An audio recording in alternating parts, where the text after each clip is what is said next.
মঙ্গলবার রাত তখন 8:30। সিসিটিভি ফুটেজে দেখা যাচ্ছে চট্টগ্রাম মেডিকেল কলেজ হাসপাতালে ছুরি দিয়ে পুলিশের গায়ে স্টেপিং করছে একজন যুবক।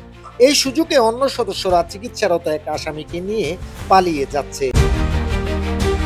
পরিচয় জানা গেছে ওই আসামির নাম ইমাম হোসেন। যারা আসামিকে ছিনিয়ে নিয়ে যাচ্ছে তারা তারই ছিনতাইকারী চক্রের সদস্য ও তার পরিবারের সদস্য। এর আগে চট্টগ্রামের বন্দর এলাকায় বিদেশি এক নাগরিকের ব্যাগ ছিনতাইয়ের সময় জনগণের হাতে গণপিটুনি খেয়ে আটক হয়ে হাসপাতালে চিকিৎসা নিচ্ছিল ইমাম। পুলিশ বলছে তারা খুবই ভয়ঙ্কর ও দ্রুত।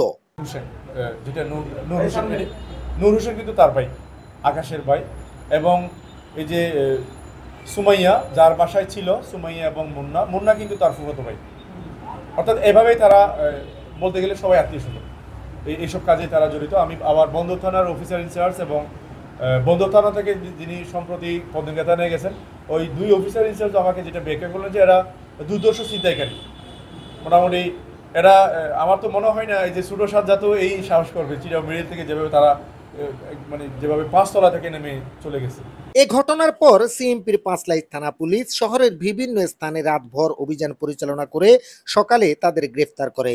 এ ঘটনায় 7 জনকে গ্রেফতার করা হয়েছে। এর মধ্যে রয়েছে পালিয়ে যাওয়া আসামি ইমাম হোসেনের মা ও ভাই। এছাড়াও ছিনতাইকারী চক্রের আরো কয়েকজন সদস্যকেও পুলিশ গ্রেফতার করে। পুলিশ জানায় ইমামের বিরুদ্ধে বিভিন্ন থানায় অস্ত্র মাদক সহ 13টি মামলা চলমান আছে।